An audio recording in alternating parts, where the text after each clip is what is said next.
বন্ধুরা, তোমরা সবাই কেমন আছো? Happy new year. খুব ঠান্ডা পড়েছে, তোমরা সাবধানে থেকো, ভালো থেকো, এই সুস্থতাই কামনা করি। দেশ বিদেশ যে যেখান থেকে আমার ভিডিও দেখছো সবাই ভালো থেকো, সুস্থ থেকো, এই কামনা করি। দেখো, আজকে আমি সব থেকে টেস্টি বাচ্চাদের জন্য একটা রেসিপি বানাচ্ছি। সেটা হলো একটা ব্রেকফাস্ট রেসিপি, বাচ্চা 8 থেকে 80 সবাই খেতে পারে, প্রচণ্ড হেলদি রেসিপি। দেখো, আমার পাউরুটিগুলো আমি 4 পিস পাউরুটি করছি। 4 পিস পাউরুটিতে অন্তত 2টো হবে, ঠিক আছে? ঠিক আছে, এবার পাউরুটিটাকে আমি দুধ দিয়ে একটু ভিজিয়ে নিলাম। ভিজিয়ে মিনিট 3-4 জন্য রেখে দিলাম। তাতে একটু গাজর গ্রেট করে দিলাম, এতে হেলদিও হবে এবং টেস্টিও হবে, এবং বাচ্চা খেতে পারে, বয়স্করাও খেতে পারে, সম্পূর্ণ রুগীরাও খেতে পারবে, কোনো অসুবিধে হবে না এতে। এরপর আমি একটু সেদ্ধ করা আলুও গ্রেট করে দিলাম। আচ্ছা, দেওয়ার পরে এবার আমি লবণ দিলাম, গোলমরিচ দিলাম, দিয়ে ডিমের সাদা অংশটা আমি দেব, কুসুমটা দেব না। পুরোটাই এখনো পর্যন্ত কিন্তু হেলদি আছে। দেখো, শুধু এইটুকু দিয়েই কিন্তু আজকের বাচ্চাদের খাবারটা বলো, বয়স্ক লোকেদের খাবারটা চটজলদি ব্রেকফাস্টও হবে, রবিবার দুপুরে ঘুম থেকে উঠে সব কিছুই রেডি হয়ে যাবে। এবার ভালোভাবে, ভীষণ ভালোভাবে আমাকে করে দিতে হবে, মিশিয়ে রাখতে হবে।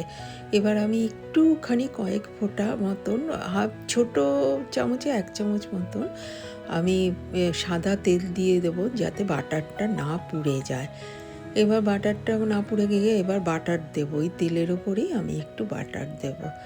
বাটারটা মেল্ট হয়ে যাওয়া পর্যন্ত ওয়েট করব। দেখো, চারদিকে বাটারটা ছড়িয়ে দেবো আমি। মেল্ট হয়ে যাচ্ছে বাটারটা, আস্তে আস্তে মেল্ট হচ্ছে। এবার মেল্ট হয়ে যাওয়ার পরে ওই যে পাউরুটি, গাজর, সেদ্ধ আলু, অল্প করে গ্রেট করা সেদ্ধ আলু, তারপরে গোলমরিচ, লবণ সব দেওয়াগুলোকে আমি কি করব, একটা এর ওপরে দিয়ে দেব। এবার দেওয়ার পরে দেখো, হতে একটু সময় লাগে। এবার একটু বাটারটা বেশি হয়ে গেছিলো বলে আমি এইভাবে দিয়ে দিলাম, নাহলে তোমরা বাটারটা মেল্ট করে আলাদা করে রেখে দিতে পারো, বা ফ্রিজ থেকে আগে বার করে রেখে দিতে পারো। এবার আমি কুসুমটা দিয়ে দিলাম, সামান্য একটু নুন, একটু গোলমরিচ, সব কিছু দিয়ে দেবো। দেখো, সুন্দর আমার কাছে। এবার দেখো, এটা হয়ে গেল। এবার যদি তুমি মনে করো যে দেখো উঠে গেল, সুন্দরভাবে উঠে যাবে। গ্যাসটা কিন্তু একটু লোতে রাখবে। আমি একটু হাই হয়ে গিয়েছিল বলে জিনিসটা পুড়ে গেল। ওপর দিয়ে আরেকটু বাটার দিলাম। বাচ্চাদের খুব হেলদি এবং পছন্দের খুব একটা খাবার, বাচ্চারা স্কুল যাওয়ার সময়ও তোমরা এটা করে দিতে পারো। আচ্ছা, চটজলদি হয়েও যাবে, এবং আগের দিন যদি মিক্সটা করে রাখা হয়, সেটার আর কোনো অসুবিধে নেই। ব্যাস, রেডি হয়ে গেল। এবার আমার কাছে মোজারেলা চিজ ছিল না বলে আমি স্লাইস চিজ দিয়েছি। বাচ্চাদের এমনিতেই চিজ খুব পছন্দ, স্লাইস চিজ দিয়েছি। দেখো, এইভাবে দিয়ে এবার বাচ্চাদের পরিবেশন করে গরম গরম খেতে দাও স্কুল যাওয়ার সময়। হেলদিও হবে, টেস্টিও হবে, বাচ্চারা আনন্দ সহকারে খেয়ে নেবে।